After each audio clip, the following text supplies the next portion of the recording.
திமுக முன்னாள் அமைச்சர் ஷர்குண பாண்டியனின் மருமகள் சிம்லா முத்துச்சோழன் அதிமுகவில் இணைந்திருக்கிறார். இன்று வாக்குறுதியை ஸ்டாலின் நிறைவேற்றவில்லை என குற்றம் சுமத்தியிருக்கிறார் சிம்லா முத்துச்சோழன்.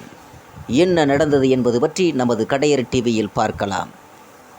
திமுக முன்னாள் துணை பொதுச் செயலாளராக இருந்தவர் ஷர்குண பாண்டியன். இவரது மருமகள் சிம்லா முத்துச்சோழன் கடந்த 2016 சட்டசபை தேர்தலில் அனைத்திந்திய அண்ணா திராவிட முன்னேற்றக் கழக பொதுச் செயலாளர் செல்வி ஜெயலலிதாவை எதிர்த்து ஆர்கே நகரில் போட்டியிட்டார். இந்த தேர்தலுக்கு பின் திமுகவில் இருந்து அவர் ஒதுங்கியே இருந்தார்.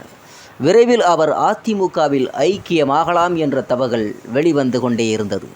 அதனை உறுதிப்படுத்தும் வகையில் இன்று இந்நிலையில் அதிமுக பொதுச் செயலாளர் பழனிசாமியை இன்று சந்தித்து அக்கட்சியில் தன்னை இணைத்து கொண்டார். அதன்பின் செய்தியாளரிடம் சந்தித்த சிம்லா முத்துச்சோழன் அவர்கள் என்ன கூறினார் என்பது பற்றி நாம் பார்க்கலாம். முன்னாள் முதல்வர் ஜெயலலிதாவை எதிர்த்து ஆர்கே நகர் தொகுதியில் போட்டியிட்டாலும் திமுக டெபாசிட்டை இழக்கவில்லை. ஆனால் அடுத்து வந்த இடைத்தேர்தலில் எனக்கு வாய்ப்பு வழங்கப்படவில்லை. உங்களுக்கு நிச்சயம் வாய்ப்பு வழங்குவேன் என ஸ்டாலின் உறுதி கொடுத்தார். ஆனால் அப்படி எந்த வாய்ப்பும் வழங்கப்படவில்லை. எனக்கு கொடுத்த வாக்குறுதியை ஸ்டாலின் நிறைவேற்றவில்லை. என் அத்தையும் கணவரும் மறைந்த பிறகு என்ன செய்வதென்று தெரியாமல் தவித்தேன்.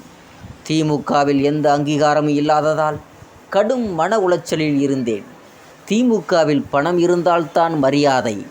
அதனால்தான் திமுகவில் இருந்து விலகி அதிமுகவில் இன்று இணைந்திருக்கிறேன் என்று செய்தியாளர் சந்திப்பில் முத்துச்சோழன், அதாவது சிம்லா முத்துச்சோழன் கூறினார். நன்றி, வணக்கம்.